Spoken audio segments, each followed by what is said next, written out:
I'm Lindsay Mitchell, 28 years old, and last month I watched my beloved grandfather Harold take his final breath. He raised me when no one else would, leaving me his cherished home in his will. 2 days after his funeral, I returned to find the locks changed and my mother Brenda inside. When I showed her the will, she laughed in my face. "You have nothing here," she sneered, slamming the door. I stood there homeless, shaking with rage and grief. Before I continue this story, let me know where you're watching from in the comments. Hit that subscribe button and stick around to see how I took back what was rightfully mine from the woman who abandoned me twice. My relationship with my grandfather Harold was the closest thing to a parent-child bond I'd ever experienced. When I was 8, my parents went through a bitter divorce that shattered our family. My father moved across the country for work, while my mother, Brenda, seemed to view her newfound freedom as an opportunity to reinvent herself without the burden of a child. Within months, she met Frank, a charismatic businessman who didn't particularly like children. One evening, after yet another argument about her increasing absences, she packed a suitcase and dropped me off at my grandfather's modest two-bedroom house in the suburbs of Portland. Just for a few weeks, she promised, kissing my forehead. Those weeks turned into months and eventually years. Grandpa Harold never complained once. He was a retired high school English teacher with a passion for woodworking and gardening. His home became my sanctuary. The backyard maple tree held a swing he built by hand. My bedroom walls, once bare, gradually filled with photographs, achievement certificates, and memories. "Family isn't always blood, Linz," he would say, helping me with homework at the kitchen table. "Family is who shows up, who stays, who puts in the work." Throughout high school and college, I watched my mother's sporadic appearances decrease further. She'd send birthday cards with cash, occasionally call during holidays, but the woman who gave birth to me had effectively chosen a new life with Frank. They traveled extensively, started businesses together, and settled 3 hours away in Seattle. Meanwhile, Grandpa Harold attended every school play, drove me to soccer practice, and taught me to change a tire and balance a checkbook. When I graduated from college, he sat in the front row, tears streaming down his weathered face.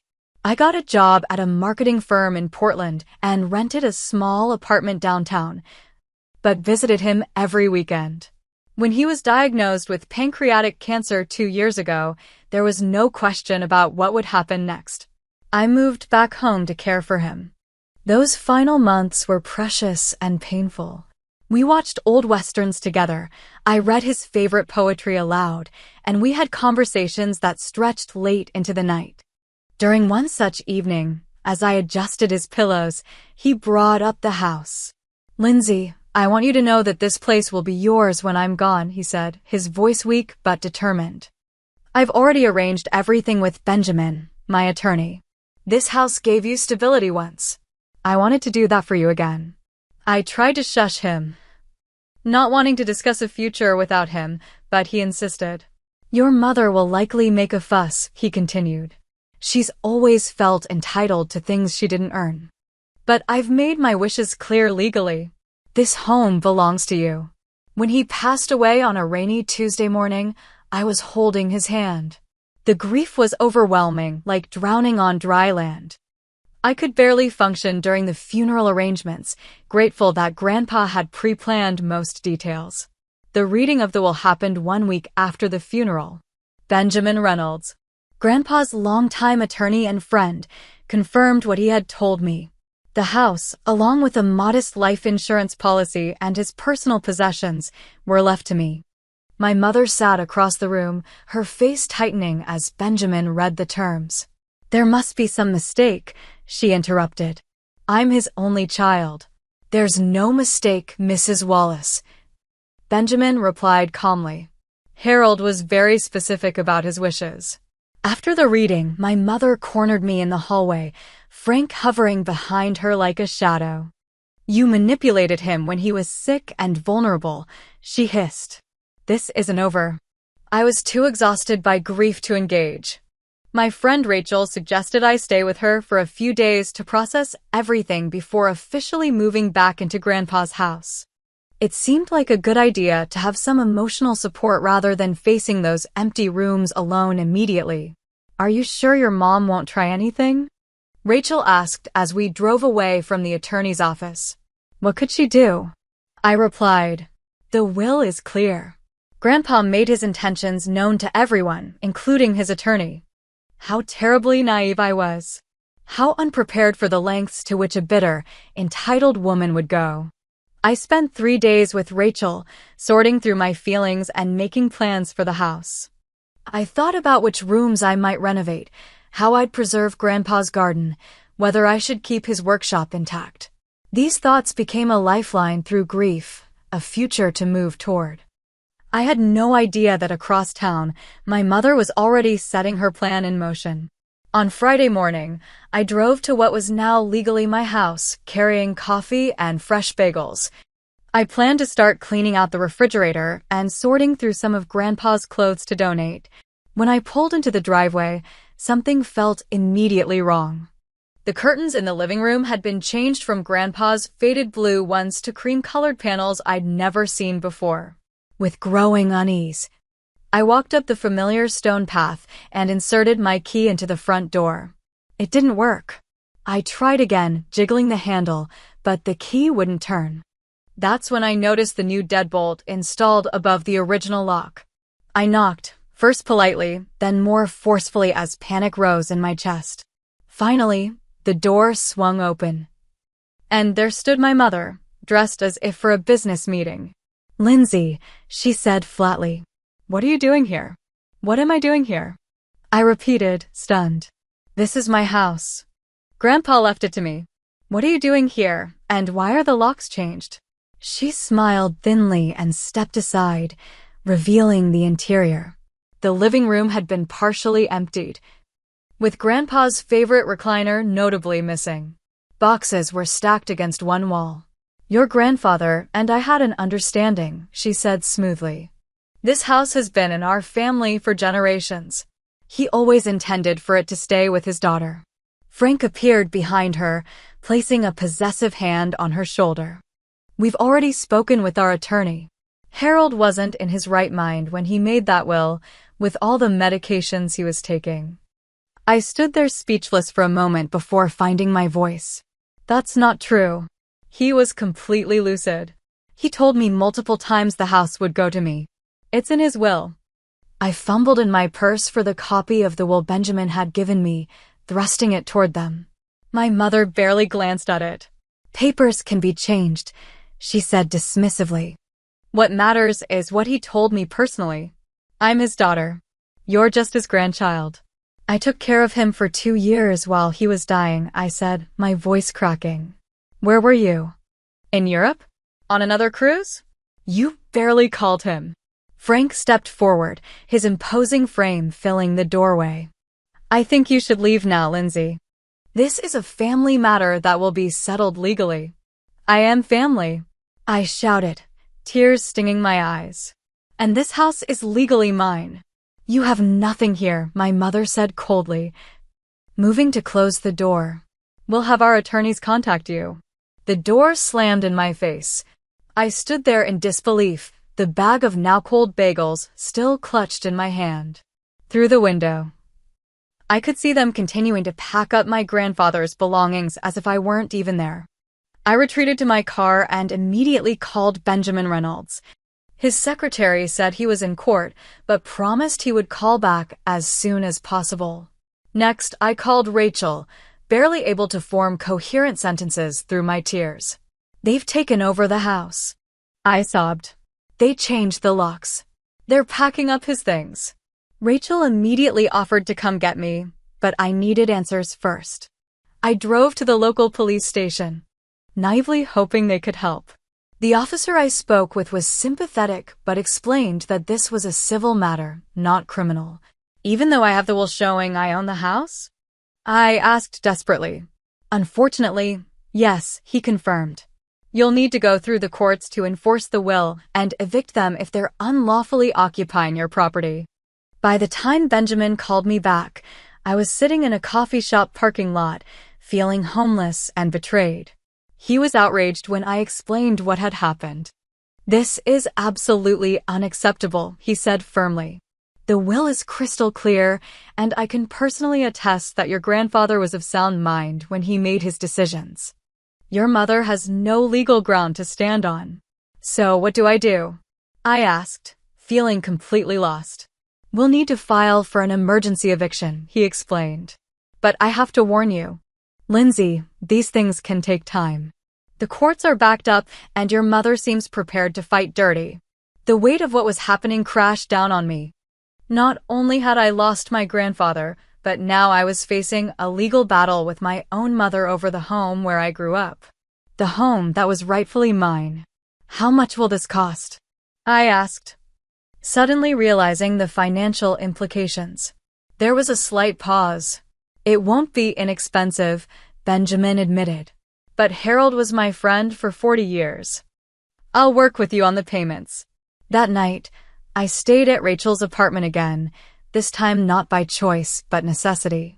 As I lay on her pull-out couch, I scrolled through photos on my phone, pictures of me and Grandpa in the garden he loved, standing proudly beside the bookshelves we built together, celebrating my college graduation on the front porch. Each image was a reminder of what had been stolen from me. "I can't believe she would do this," Rachel said, handing me a cup of tea. I know your relationship was strained, but this is a whole new level." "I always thought deep down she cared, at least a little," I whispered. "But now I realize she only cares about herself.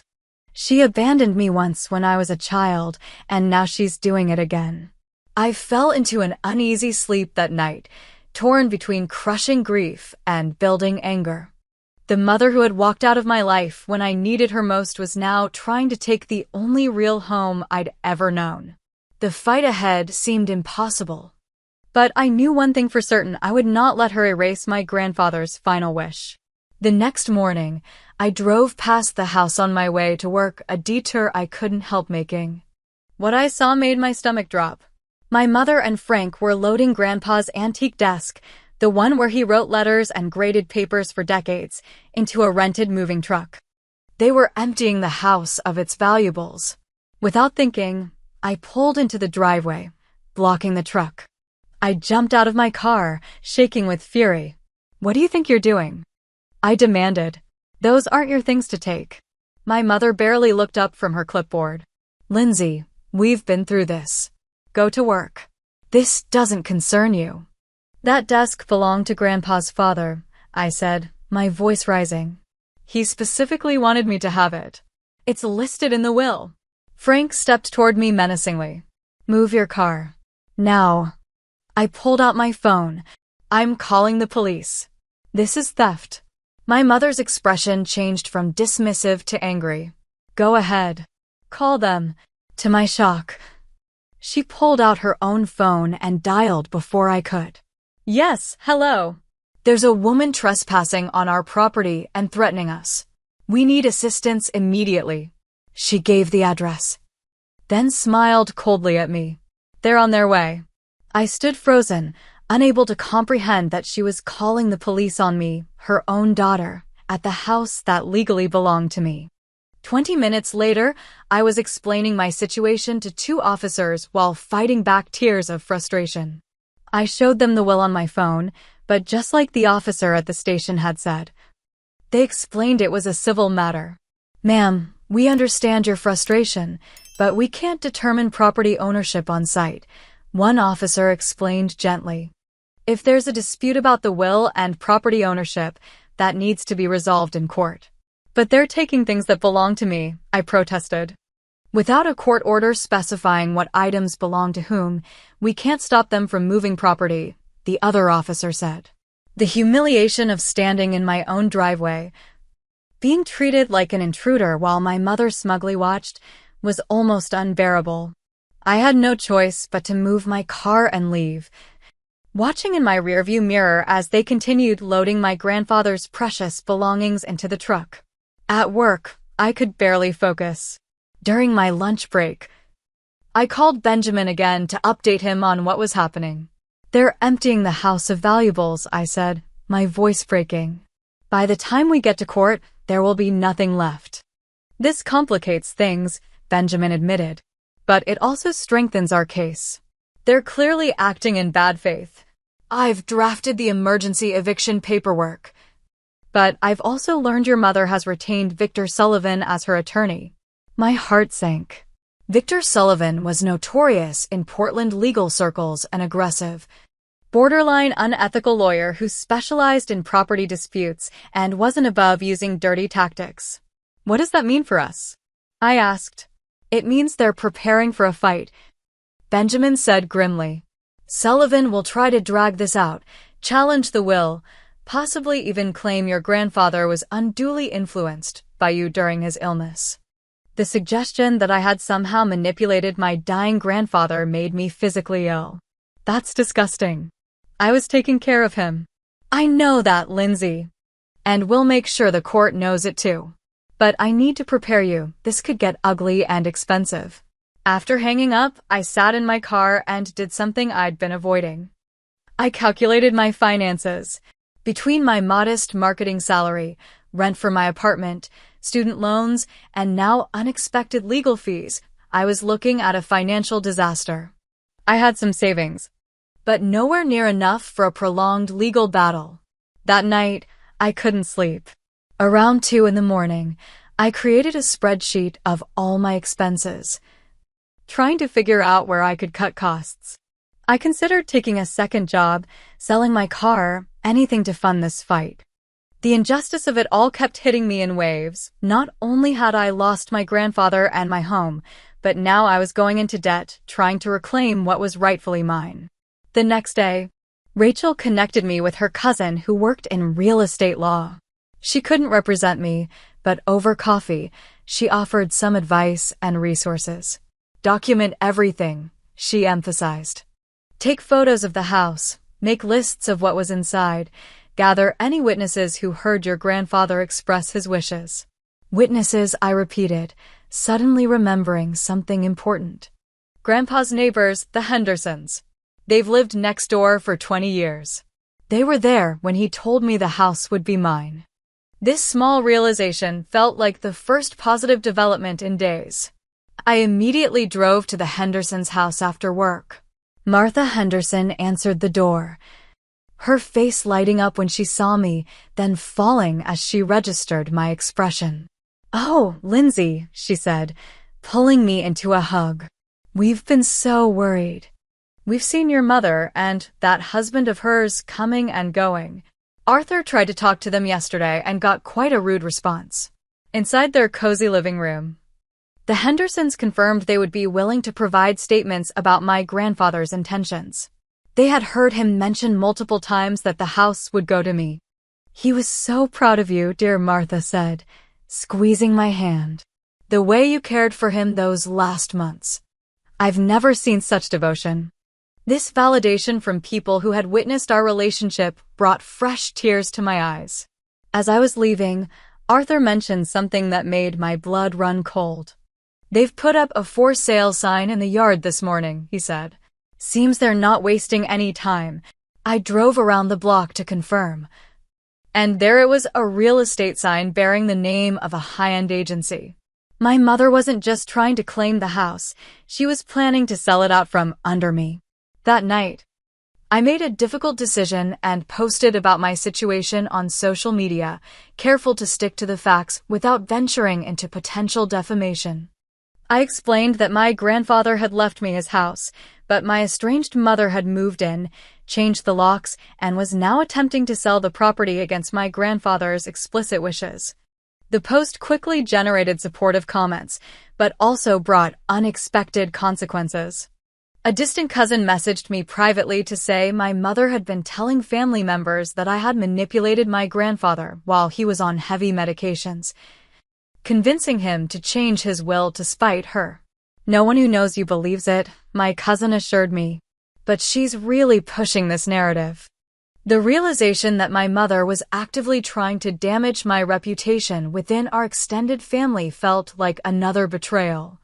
It was becoming clear that this wasn't just about the house. She seemed determined to punish me for having the relationship with Grandpa that she had never bothered to maintain.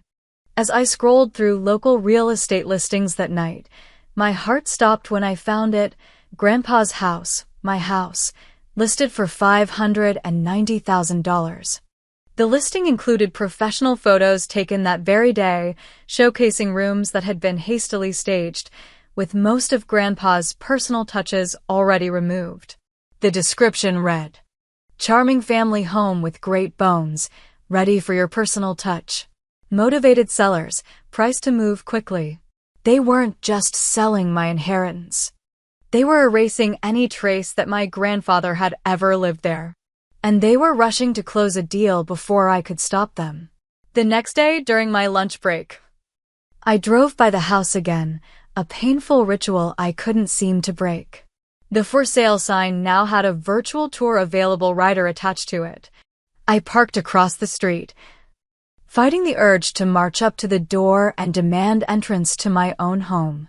Instead, I called the real estate agency listed on the sign, pretending to be an interested buyer. The agent was enthusiastic, explaining that the sellers were motivated and already reviewing offers. When I asked about the property history and ownership, she hesitated slightly before saying the house had been in the same family for years and was now being sold as part of an estate settlement. A partial truth that obscured the real story. Back at work, I could barely concentrate. During an afternoon meeting, my boss noticed my distraction and pulled me aside afterward.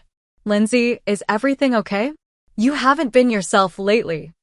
I hesitated, then decided honesty was the best approach. I gave her a condensed version of what was happening. Her face grew increasingly concerned as I spoke. "That's terrible. Why didn't you say something sooner? Take the rest of the day off. Family comes first, or in this case, fighting family comes first." Grateful for her understanding, I used the unexpected free time to visit a different attorney, Diana Fairchild, who specialized in real estate law. Benjamin was handling the will contest, but I needed specific expertise on stopping the sale. Diana's office was smaller than Benjamin's, but she radiated competence and focus. After reviewing my documents and listening to my story, she leaned forward, hands clasped on her desk. "They're moving quickly because they know they're on shaky legal ground," she explained. "We need to act faster. Have you heard of a lease pendens?" I shook my head. It's Latin for suit pending. It's a formal notice filed with the county recorder's office that effectively clouds the title of the property. It alerts potential buyers that there's ongoing litigation affecting the property rights. For the first time in days, I felt a flicker of hope. So it would stop the sale? Any legitimate buyer would back out immediately once their title search reveals a lease pendens. No bank will finance a purchase with clouded title. She smiled slightly. It's basically kryptonite to a fraudulent sale. I felt the knot in my chest loosen slightly. How quickly can we file it? I can have the paperwork ready tomorrow. We'll need to file it with the county recorder and notify all parties, including the real estate agency. She paused. However, this is just one part of the strategy. We also need to gather more evidence for the underlying case. She advised me to collect any documents, emails, texts, or cards from my grandfather that might demonstrate our relationship and his intentions. I also needed to document everything I knew about the house's contents, especially items of particular value. That evening, I immersed myself in this task, creating detailed lists and finding old photographs that showed the interior of the house. I discovered several birthday cards from Grandpa that referenced the house as my future home. In one from my 25th birthday, he had written, "Looking forward to the day you make this old house shine with your own special touch. It will be your turn to create memories here." I photographed each item carefully, building a digital archive of evidence. The next day, I met Diana at the county recorder's office to file the lease pendens. As we waited for the paperwork to be processed, I noticed my hands were shaking. "What if this doesn't work?" I asked quietly. What if they sell it before we can stop them? Diana placed a steady hand on my shoulder. One step at a time. Lindsay, this is a strong first move. After filing, we sent formal notifications to my mother, Victor Sullivan, and the real estate agency handling the listing. Diana advised me to monitor the listing closely for any changes. That night, while searching through my email for any additional evidence, I found something I had completely forgotten, a folder of scanned documents Grandpa had sent me 2 years ago for safekeeping. Among tax returns and insurance policies was a journal he had kept during his final year, with instructions that I should read it after he was gone. With trembling fingers, I opened the document and began reading.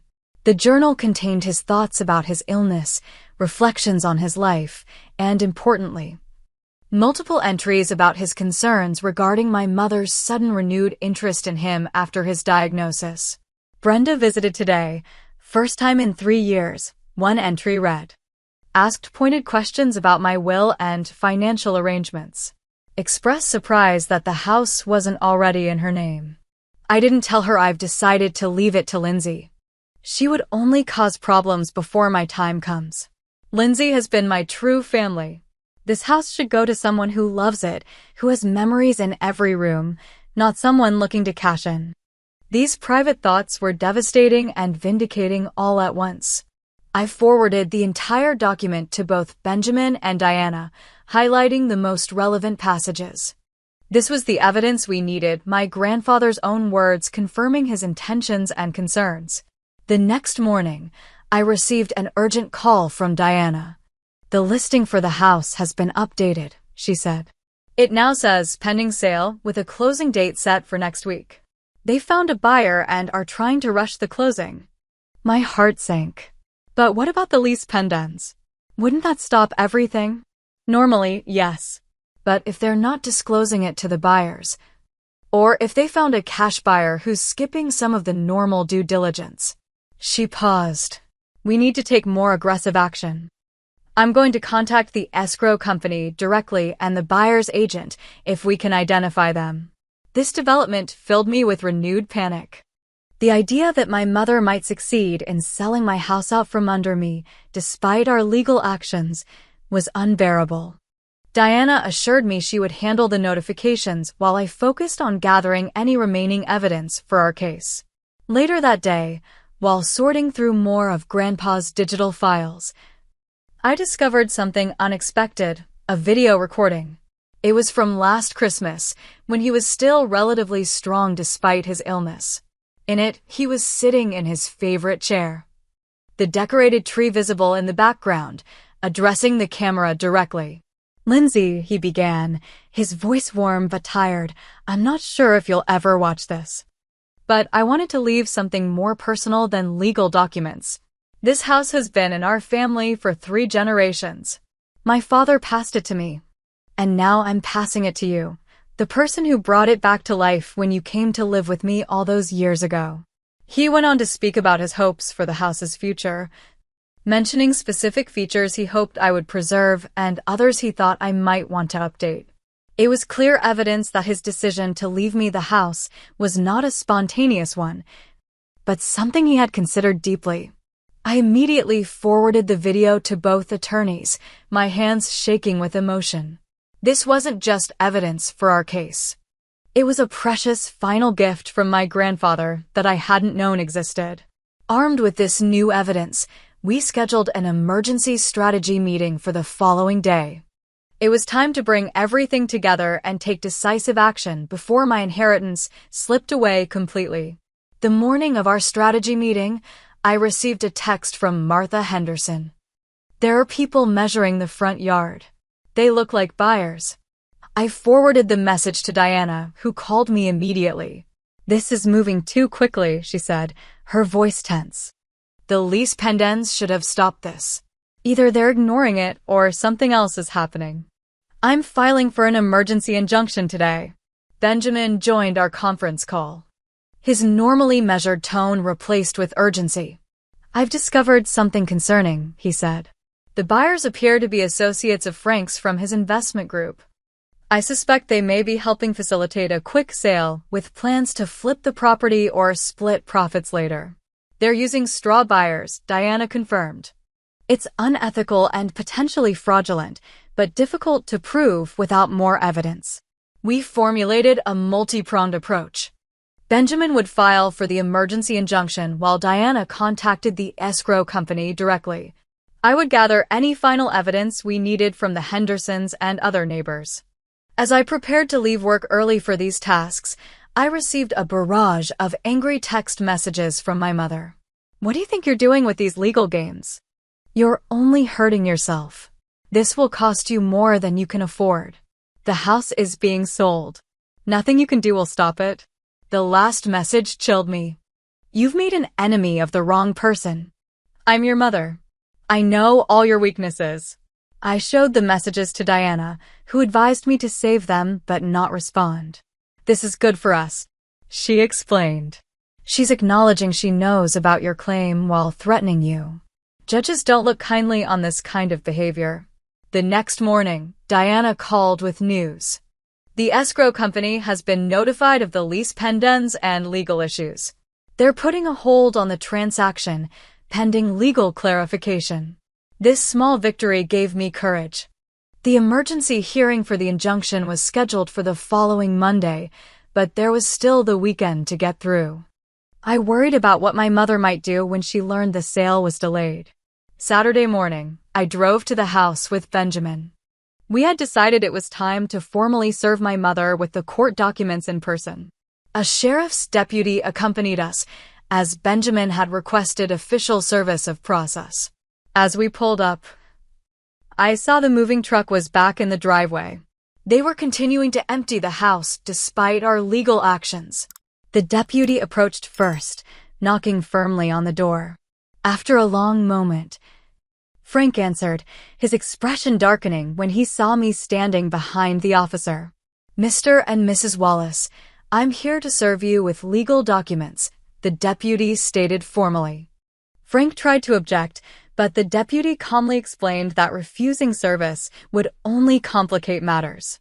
Reluctantly, he accepted the paperwork. My mother appeared in the doorway, her face flushed with anger. "You're making a spectacle in front of the neighbors," she hissed. "You left me no choice," I replied, finding strength I didn't know I had. "You're trying to steal my home and erase Grandpa's wishes. This house should have been mine decades ago," she snapped. "My father promised it to me long before you were born." "Then why did he legally leave it to me?" I challenged. "Why did he write in his journal that you only showed interest after his diagnosis?" Her expression faltered for a moment. "What journal?" "Grandpa kept records of everything," I said, "including your sudden interest in his assets after years of absence." "We have it all, Mom. The court will see exactly what you're doing." Frank stepped forward, his intimidating presence no longer affecting me. "Your grandfather was confused and manipulated. We have witnesses." "Paid witnesses," Benjamin interjected smoothly. "The court will be very interested in examining their credibility compared to the neighbors who saw Lindsay care for her grandfather daily for 2 years. My mother's composure cracked. "You have no idea what I've been through. This house was supposed to be my security, my inheritance. That you abandoned when you abandoned me," I said quietly. "You can't abandon something for 20 years and then claim it when it's convenient." As we spoke, a car pulled into the driveway, a couple I didn't recognize, accompanied by the real estate agent. The potential buyers had arrived for another viewing, walking into the middle of our confrontation. The real estate agent looked alarmed, quickly trying to usher her clients back toward their car. "Perhaps we should reschedule." "No need," Benjamin called out. "These people should know exactly what they're walking into." He approached them directly, introducing himself as my attorney. "I feel professionally obligated to inform you that this property is subject to active litigation. The sellers do not have clear title to transfer, and any sale would be immediately challenged in court." The couple exchanged concerned glances while the agent tried to interject. Benjamin handed them his card along with a copy of the lease pendants filing. I suggest you perform your due diligence very carefully, he advised them. The legal owner of this property is standing right here, and she has no intention of honoring any fraudulent sale. My mother rushed forward. Don't listen to them. They're just trying to delay the inevitable. We have our own attorney who assures us. But the damage was done. The couple was already retreating to their car, the man shaking his head firmly at the agent. This was clearly not the simple transaction they had been promised. As they drove away, my mother turned on me with fury. You've ruined everything. Do you have any idea what you've done? For the first time, I saw something beyond anger in her eyes: panic. Real, genuine panic. Mom, I said, suddenly understanding. What's really going on here? Why the rush to sell?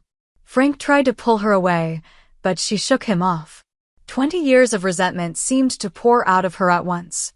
Frank's business is underwater, she blurted, ignoring his attempts to silence her. We needed the money from this sale to cover debts. We were going to lose everything.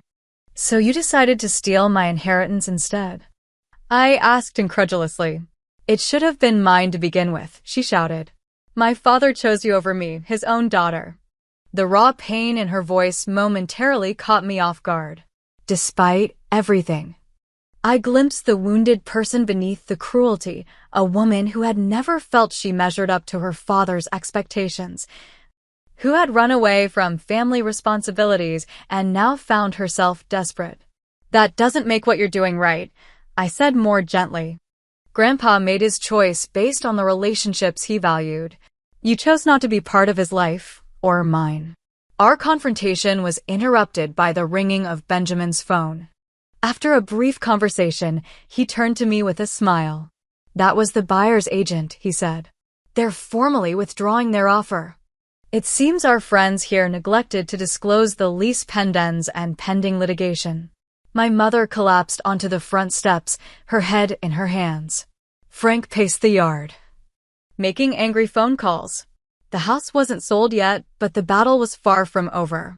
As we prepared to leave, my mother looked up at me, her makeup streaked with tears. You think you've won. But Victor will destroy you in court. We still have options. Benjamin and I returned to his car. As we drove away, he commented, their panic suggests they're in a much worse financial position than they've let on. That could work in our favor. Less than an hour later, as I was recounting the confrontation to Rachel over coffee, my phone rang with an unknown number. It was Victor Sullivan, my mother's attorney. Miss Mitchell, he began, his tone surprisingly conciliatory.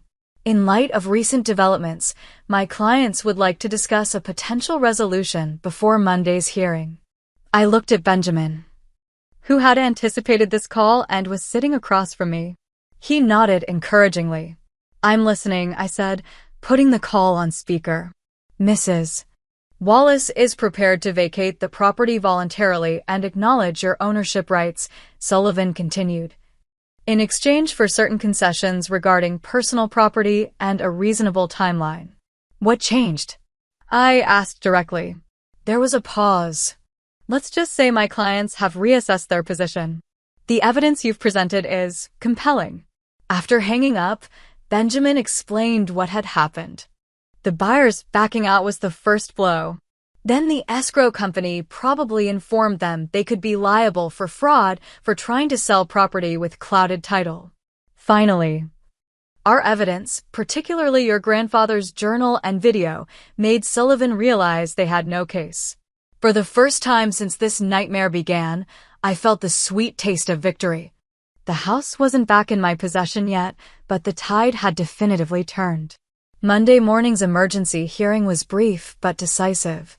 Judge Eleanor Winters listened to presentations from both attorneys, reviewed our evidence, and made her ruling with little hesitation. Based on the clear language of Harold Mitchell's will and the substantial evidence of his intentions, I am granting the injunction against any sale or transfer of the property, she declared. Furthermore, I am ordering Mrs. Wallace and any persons residing with her to vacate the premises within 72 hours. My mother sat rigidly beside Victor Sullivan, her expression unreadable. Frank was conspicuously absent. As we left the courtroom, Sullivan approached us with a request for a brief conference. In a small meeting room, he outlined their terms for compliance. My clients will vacate as ordered, he stated formally. They request 48 hours to remove their personal belongings and any items they brought to the property. Benjamin countered. Given the unauthorized removal of property that has already occurred, we'll need a detailed inventory of what they're taking. Nothing that belonged to Harold Mitchell can leave without MS. Mitchell's explicit approval. After some negotiation, we agreed that I would be present with a sheriff's deputy to oversee the removal of their possessions. It wasn't a perfect solution, but it would prevent further theft of my grandfather's belongings. The next afternoon, I arrived at the house accompanied by the deputy, Rachel, and Benjamin. My mother and Frank were already loading their personal items into a small U-Haul. The atmosphere was tense but controlled under the watchful eye of law enforcement. Stepping inside my grandfather's house, my house, for the first time since this ordeal began was overwhelming. The familiar spaces had been partially emptied, with rectangular clean spots on the walls where pictures had hung for decades. Grandpa's bookshelves stood bare, his collection of classic literature and history books nowhere to be seen. Where are all his books? I asked my mother as she carried out a designer lamp I'd never seen before. She shrugged. We donated some things. Sold others. The casual dismissal of my grandfather's treasured possessions sent a wave of anger through me. You had no right to dispose of his things. Those weren't yours to sell. Sue me. She replied coldly. You've already taken everything else. Despite her attitude, I maintained my composure, methodically documenting the condition of the house and noting missing items. The deputy's presence prevented any major confrontations, though the tension remained palpable. As they prepared to leave with their final load, I noticed my mother lingering in Grandpa's study. Now empty except for the heavy oak desk they hadn't managed to remove. She ran her hand over its worn surface, a faraway look in her eyes. He used to help me with homework at this desk, she said quietly, seemingly forgetting I was there. Before I became such a disappointment to him. For a moment, I glimpsed the complicated relationship she'd had with her father, one I would never fully understand. But that moment of vulnerability quickly passed as Frank called impatiently from outside. With a final glance around, she walked out the front door without saying goodbye. The deputy confirmed they had left nothing behind that wasn't agreed upon, then departed as well. Just like that, I was alone in my grandfather's house, my house, with Rachel and Benjamin. We should change the locks immediately, Benjamin advised. I have a locksmith on standby. While waiting for the locksmith, I wandered through the rooms, assessing the damage and theft. The house felt hollow, stripped of many items that had given it character and warmth. Grandpa's antique wall clock was gone, as was his collection of hand-carved birds. The custom bookshelves stood empty, dust outlines showing where volumes had stood for years. They took so much, I said to Rachel, fighting back tears. But they couldn't take the house, she reminded me, squeezing my shoulder. And that's what mattered most to your grandfather. The locksmith arrived and quickly changed all the exterior locks, providing me with new keys. After Benjamin and Rachel left, I stood alone in the living room, both victorious and devastated. I had won the battle for my inheritance, but at a steep cost, both financially and emotionally. That evening, as I was making a list of missing items for potential legal action, I received a text from an unknown number. Check your mother's apartment. Unit 307 at the Parkview on Burnside. Code 4829. It was unsigned, but I suspected it came from Frank. Perhaps his conscience had finally caught up with him, or more likely, their relationship was fracturing under financial pressure. The next morning, I drove to the address, debating whether to use the information. It felt invasive, yet those were my grandfather's possessions, my inheritance they had taken. After sitting in the parking lot for 20 minutes, I made my decision and entered the building. Using the code, I accessed the hallway and found Unit 307. I knocked firmly, prepared to face my mother again. To my surprise, an elderly woman answered. "I'm looking for Brenda Wallace," I said, confused. "Oh, they moved out yesterday," she replied. "I'm the property manager. Are you a friend?" "I'm her daughter," I admitted. She took some family heirlooms that belonged to me. I was hoping to recover them. The woman's expression softened. "They left in quite a hurry. There's a storage unit in the basement they were using. They didn't empty it completely. Would you like to take a look? I can't officially give you access, but if you identify something as yours." The storage unit contained several boxes labeled Harold stuff. Inside, I found Grandpa's beloved books, photo albums, and some smaller furniture pieces. The property manager.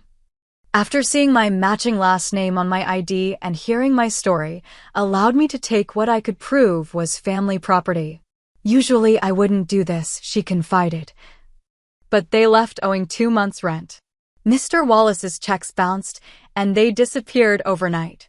This revelation confirmed what I had suspected. Their financial situation was dire, motivating the desperate attempt to sell my house. While it didn't excuse their actions, it helped me understand the panicked intensity behind their scheme. That evening, I sat in my living room, surrounded by recovered books and photo albums. I opened one album to find pictures of my mother as a young woman, standing proudly beside a much younger Harold.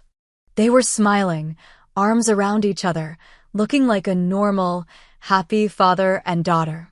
Something about that image broke through my anger, allowing me to feel a complex wave of emotions: sadness for the relationship that had been lost, gratitude for the relationship I had cherished with my grandfather, and even a hint of compassion for the broken woman my mother had become. The next day, I received a call from Benjamin.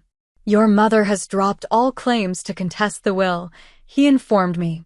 "She's signed the legal acknowledgement of your ownership. It's over, Lindsay." Those words should have brought pure relief, but my feelings remained complicated. "Have you heard where they went?" I asked. "My sources say they've left the state," he replied. "Heading to Arizona, apparently. Frank has family there." I thanked him for everything he'd done, knowing I'd be paying his legal fees for months to come. Though financially strained, I had preserved what mattered most: my grandfather's final wish and the home where I had found stability and love. That night, I slept in my childhood bedroom for the first time since Grandpa's passing. The house was quieter than I remembered, emptier without his presence. But it was mine now, a place to build my future while honoring his memory. 6 months have passed since I reclaimed my grandfather's house. Spring has arrived, bringing new life to his garden where I've planted tomatoes and herbs just as he taught me. The house itself is slowly transforming, walls freshly painted, some rooms rearranged to suit my needs, yet with careful preservation of the elements that made it Grandpa's home. The financial aftermath of the legal battle was significant. I had to take a second job on weekends to cover the attorney fees, but Benjamin was patient and arranged a manageable payment plan. The emotional cost was harder to quantify. Trust doesn't rebuild as easily as bank accounts. In the months following the confrontation, I sought help through a support group for adult children estranged from parents. The stories I heard there helped me understand that my experience, while painful, wasn't unique. Many others had navigated similar betrayals and found ways to heal. Grief isn't just about death, my therapist explained during one session. You're grieving multiple losses: your grandfather, the relationship you wished you had with your mother, even the loss of a certain narrative about your family. This framework helped me process the complicated emotions that surfaced as I settled into the house. Some days brought unexpected waves of sadness, when I found one of Grandpa's handwritten notes tucked in a book, or heard the familiar creak of the third stair that he always promised to fix. Other days carried anger when I discovered another missing item or received an occasional text from my mother, always practical requests, never apologies. I established firm boundaries, engaging only through my attorney when necessary. The recovered items from Grandpa's collection now hold places of honor throughout the house. His books once again fill the shelves, though I've rearranged them by subject rather than his idiosyncratic system only he understood. The antique desk stands in what is now my home office, where I often work late into the evening.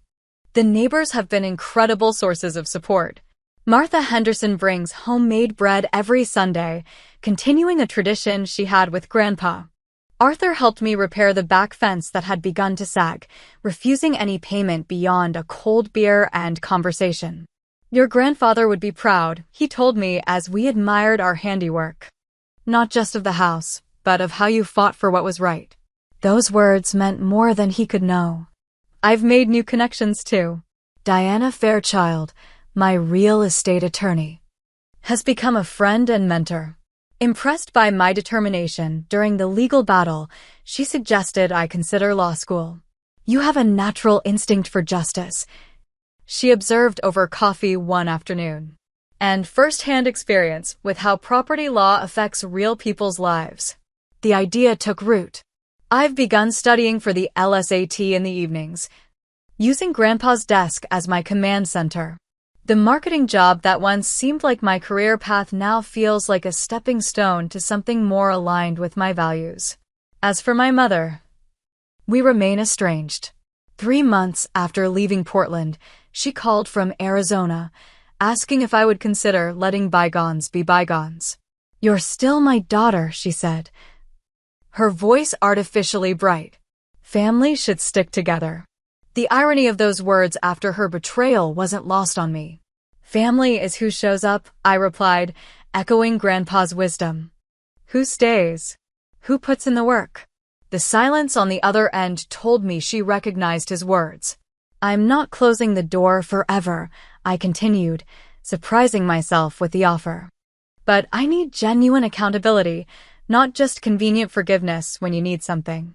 She hasn't called since, but I've made peace with that possibility. Some relationships can't be rebuilt on the same foundation. Sometimes you need to start from scratch, with honest acknowledgement of past harm and clear boundaries for the future. The most important lesson I've learned through this ordeal is about the true nature of inheritance. While the house itself is valuable, the real legacy my grandfather left me was less tangible. Resilience, integrity, and the courage to stand up for what's right, even when it's difficult. He also taught me that family isn't defined by blood or legal documents, but by love, presence, and mutual respect. These values guide me as I build my life in the home where I found stability as a child and now create security as an adult. Today, as I sit on the porch swing Grandpa installed when I was 10, watching the neighborhood children ride bikes on the sidewalk, I feel a sense of contentment that seemed impossible 6 months ago. The house has begun to feel truly mine, though Grandpa's presence remains in the garden layout, the workshop organization, and the values that shaped both the home and the person I've become.